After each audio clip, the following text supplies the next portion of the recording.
नमस्कार दोस्तों, अभी कुछ दिनों पहले ही बाबा रामदेव ने एक दवाई लॉन्च की थी। उसका नाम था कोरोनिल, लेकिन आयुष मिनिस्ट्री ने उस पर रोक लगा दिया क्योंकि उन्होंने लाइसेंस लिया हुआ था इम्यूनिटी बूस्टर के लिए और वो दावा कर रहे थे कि इससे कोरोना ठीक हो जाएगा। तो इसी के लिए आयुष मिनिस्ट्री ने इस पे रोक लगा दिया। लेकिन कुछ लोग इस पे बहुत ज्यादा खुश हो रहे हैं। अब उनकी खुशी का कोई अंदाजा नहीं है और कुछ महान लोग तो इन पे एफआईआर भी कर रहे हैं। नहीं विश्वास होता? आप ये देखिए। अब आयुष मिनिस्ट्री तो अपना काम करेगी, लेकिन पहले हमें जानना चाहिए कि उसके इंग्रेडिएंट्स क्या हैं। इंग्रेडिएंट में आपको जानने को मिलेगा वहां पे अश्वगंधा और तुलसी। दोस्तों, ये कोई हार्मफुल है? नहीं। हर एक भारतीय के घर में तुलसी का पौधा होता है और अश्वगंधा आपकी इम्यूनिटी को बूस्ट ही करेगी। और आयुर्वेदिक मेडिसिन कभी साइड इफेक्ट नहीं करती। और कभी बाबा रामदेव के आश्रम में आप गए हैं हरिद्वार में, कभी मौका मिले तो जरूर विजिट कीजिए। आप देखेंगे वहां पे बहुत कठिन रोगों से भी लोगों को मुक्त किया जाता है। डेंगू की दवाई है, एलोपैथी तो नहीं निकाल पाई है सटीक दवाई।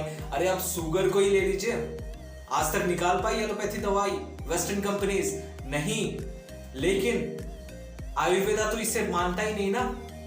आयुर्वेदा इसे बीमारी नहीं मानता, इसे लाइफस्टाइल डिसऑर्डर मानता है। आपके खान पान पे और रहन सहन पे अगर सही हो जाए तो आपको ब्लड शुगर तो होगा ही नहीं। अरे आप 5 जलेबी खा लीजिए, उसके बाद आप 10 राउंड वॉक मार लीजिए, 5 किलोमीटर चल लीजिए, वो अपने आप आपका शुगर लेवल 100 पे रहेगा। आप हाई तो होंगे ही नहीं। लेकिन ये तो अच्छे से हमें कभी बताया नहीं जाता कि लाइफस्टाइल डिसऑर्डर है और आप दवाई पे फोकस करवाते रहते हैं।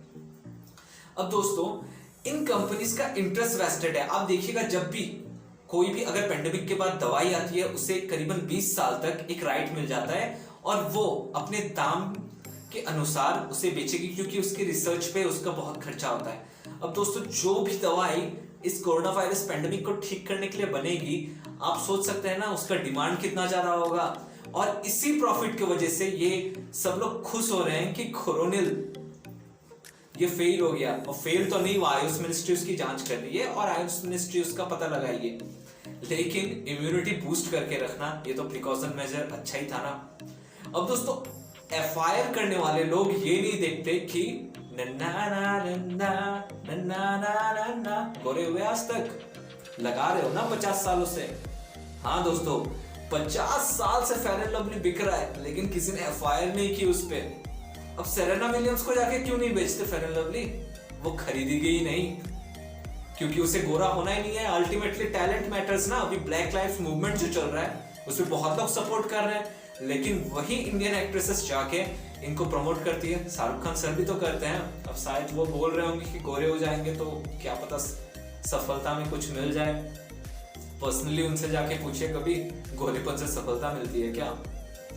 अब दोस्तों, जो एलोपैथिक वेस्टर्न कंपनीज है ना, उनका ये प्राइम मोटिव होता है कि किसी भी आयुर्वेदिक या फिर किसी औषधि को जो इंडियन मेड है उसे आगे ना बढ़ने दिया जाए। क्यों? क्योंकि वो अगर आगे बढ़ गया और वो सक्सेसफुल भी हो गया तो उनकी बिजनेस पूरी की पूरी ठप हो जाएगी। अरे वो तो फिलोसॉफिकल या फिर आइडियोलॉजी को भी बढ़ने नहीं देना चाहते। सदगुरु को आप देखिए, कम परेशान किया गया लेकिन वो ठहरे एनलाइटेंड आदमी। एक इंटरव्यू का मुझे याद आ रहा है, बरखा दत्त इंटरव्यू ले रही थी। उन्होंने कहा कि गुरु को मैं क्यों मानूं, मैं तो भगवान को नहीं मानती तो गुरुओं को मैं क्यों मानूं। तो सदगुरु, वो तो ठहरे एनलाइटेंड आदमी, उन्होंने कहा कि आप जीपीएस को फॉलो करती है? वो कहा हाँ। तो आप उनको अगर नहीं जानती तो जीपीएस को क्यों फॉलो करती है? क्यों? क्योंकि अननोन टेरेन में आपको ऐसे लोगों की सहायता है जो उस जगह को जाने। दोस्तों, जो आयुर्वेदिक कंपनीज हैं वो कभी साइड इफेक्ट देंगी नहीं, लेकिन कोरोनिल से जो खुश हो रहे हैं ना कि वो खराब हो गया, अल्टीमेटली आप जाके देखिएगा उसे आयुष मिनिस्ट्री में पास कर देगी।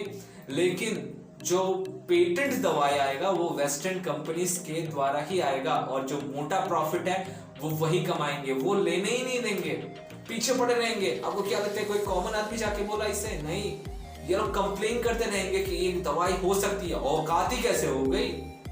हाँ, बुरा लग रहा है? नहीं, अल्टीमेटली यही है, औकात कैसे हो गई। और आप उनके तरफ उनके जैसे बोले, जैसे बहुत लोग होते हैं ना हमारी संस्कृति को गाली देते हैं और मजा आता है, बिना तर्क किए आप इंडियन कल्चर जो है उसे गाली दे देते हैं। और वेस्टर्न मीडिया में कुछ लोग बैठे हुए हैं, अगर उनकी तरह आप बात करेंगे तो बोलेंगे wow this seems educated man यार, you are so very rational, I love you. हाँ दोस्तों, ऐसा ही बोला जाता है। और आप अगर योगिक लाइफ या फिर इस तरीके से कुछ बोले तो यार तू तो कम्युनल हो गया, तू तो अनपढ़ गंवार जैसी बात कर रहा है। ऐसे ही ट्रेंड है। तो दोस्तों ऐसे बहुत सी चीजें हैं मार्केट में। मैं देख रहा था कोरोनियल पे सब अभी मेमेस बना रहे हैं कि बेकार हो गया, आने से पहले ही खत्म हो गया। अरे पहले जान तो लो वो क्या था, इम्यूनिटी बूस्टर ही था। हाँ वो क्लेम कर रहे थे, ये गलत है कि अगर लॉ में उन्होंने इम्यूनिटी बूस्टर के लिए लाइसेंस लिया और कोरोना के लिए बोल रहे हैं, वो तो प्रूफ हो ही जाएगा, उस टाइम तक रुक सकते हैं हम, लेकिन हमें रुकना कहाँ है। अब दोस्तों कंप्लाइन बॉय का ही ले लो, कितने लोग लंबे हो गए। मैंने भी खाया था बचपन में कि मैं लंबा हो जाऊंगा, लेकिन नेचुरली हुआ मैं। आपकी जो नेचुरल प्रोसेस है वो नेचुरल वे में ही रहेगी। अरे नमक को ही देख लीजिए कोलगेट में, पहले तो हम नमक रगड़ रहे थे ना, इंडिपेंडेंस थे पहले, लेकिन ब्रिटिश को क्या करना था, दे वांट अस, वो हमें चाहते थे कि हम इंग्लिश तो जान जाए लेकिन इंग्लिशमैन नहीं हो जाए, ब्लड और कलर में हम वैसे ही रहें, बस हम लैंग्वेज से इंग्लिशमैन हो जाए। तो उनकी सोच ही वही थी। और उसके बाद क्या आया, ये क्या तुम गंदगी से दंत मंजन कर रहे हो, रगड़ रहे हो नमक। अल्टीमेटली क्या होता है आजकल, वेद शक्ति कोलगेट की आ जाती है, उसके बाद आप क्या आपके टूथपेस्ट में नमक है। अरे यार हम तो नमक सालों हजारों सालों से यूज कर रहे थे, तब क्या था, तब तो आप बोल रहे थे कि एक केमिकल टूथपेस्ट अच्छा होता है। अब दोस्तों सोचने की बात है। इस वीडियो को बनाने का मकसद यही था कि सब कुछ हमारे ऊपर होता है, हम जैसा जो कंपनी को चाहेंगे वो होगा, और बाहर के कंपनीज हमारे ऊपर रूल करेंगी या फिर इंडियन कंपनीज करेगी, वो भी हमारे ऊपर है। धन्यवाद दोस्तों, अगर आपको अच्छा लगा ये वीडियो तो लाइक शेयर और सब्सक्राइब तो आप करेंगे ही, मुझे पता है। धन्यवाद दोस्तों, खुश रहिए, खुशियां बांटते रहिए। जय हिंद।